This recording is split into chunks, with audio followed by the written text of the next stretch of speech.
Dead पाई गई और diagnose ये हुआ कि वो पिछले 1 हफ्ते से जो है उनका इंतकाल हो चुका था।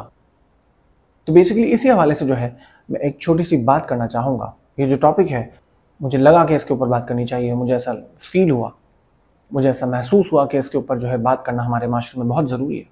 मेरा सवाल सबसे बड़ा ये है कि आखिरकार इस ओल्ड एज में आके जो है अपने पेरेंट्स को क्यों छोड़ दिया जाता है? औलाद इतनी ज़्यादा जो है लापरवाह क्यों हो सकती है और अपने बूढ़े माँ बाप को जो है इस तरह से कैसे छोड़ सकती है? ये सबसे बड़ा अलमिया है जो आजकल जो है हमारी सोसाइटी में होता चला जा रहा है।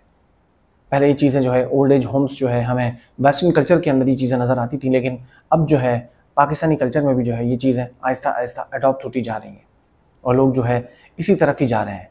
यानी कि जो कदर कीमत जो है पहले माँ बाप की हुआ करती थी, उस तरह से कदर कीमत जो है अब औलाद अपने माँ बाप की नहीं करती है। सबकी मैं बात नहीं कर रहा हूँ, मैं एक जनरल स्पीकिंग बात कर रहा हूँ। बहुत सारे अच्छे लोग भी हैं जो कि बहुत ही कदर कीमत करते हैं अपने पेरेंट्स की, उनका ख्याल करते हैं। सवाल सिर्फ ये बनता है कि अगर उनकी खुद की ख्वाहिश भी थी अकेले रहने की, तो औलाद होने के नाते जो है आपका क्या फ़र्ज़ बनता है? आपका ये फ़र्ज़ बनता है कि आप उनके साथ रहें, उनके साथ खड़े हों, बुढ़ापे में उनके शाना बशाना रहें, उनके साथ खड़े रहें। क्योंकि ऑब्वियसली सी बात है, बुढ़ापे के अंदर बंदा कमज़ोर हो जाता है, वीक हो जाता है। तो ये बहुत ज़रूरी है दोस्तों। तो हमारा माशरा जो है आहिस्ता आहिस्ता ये रविश इख्तियार करता जा रहा है। इस तरह के मामलात जो है अब हमारी सोसाइटी में भी आना शुरू हो गए हैं। यानी कि हमारी कल्चर के अंदर जिस तरह से पेरेंट्स को हमेशा से कदर कीमत मिला करती थी, उस तरह से वो कदर कीमत अब नहीं मिलती है और अब जो है वो कदर कीमत ख़त्म होती जा रही है और आहिस्ता आहिस्ता जो है लोगों ने अपने पेरेंट्स को ओल्ड एज होम भेजना शुरू कर दिया है।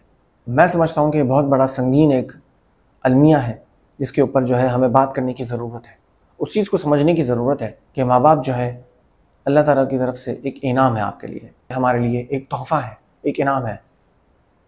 जिस तरह से माँ बाप हमारी बचपन में टेक केयर करते हैं, हमें लिखाते हैं, पढ़ाते हैं, हमारा ख्याल रखते हैं, कदम कदम पे हमारे साथ होते हैं, इसी तरह से हमारा भी फ़र्ज़ बनता है। तो जब वो उस तरह की एज में पहुँच जाते हैं तो हमारा भी फ़र्ज़ बनता है कि हम उनकी हर ज़रूरत का, हर चीज़ का ख्याल रखें और उनको अपने साथ साथ रखें, ना कि उनको बिल्कुल जो है तनहा छोड़ दें। औलाद होने के नाते हमारा ये फ़र्ज़ बनता है कि अपने माँ बाप का ख्याल रखें और उनकी हर तरह की परेशानी में, उनकी हर तरह की जो है मुश्किलात में हम उनका साथ दें, उनके शाना बशाना खड़े हों, ना कि उनको छोड़ के चले जाएँ, ना कि उनको तनहा करके चले जाएँ। आया कि उनकी ख्वाहिश क्यों ना हो तनहा रहने की, अकेले रहने की, लेकिन हमारा ये फ़र्ज़ बनता है कि हम उनको बिल्कुल नहीं छोड़ें। क्योंकि जिस तरह से हम छोटे थे तो हमारे पेरेंट्स ने हमें कभी नहीं छोड़ा, इसी तरह से हमारा भी फ़र्ज़ बनता है कि हम अपने पेरेंट्स को कभी भी अकेला ना छोड़ें। तो ये मेरा पैगाम है, एक छोटा सा पैगाम है।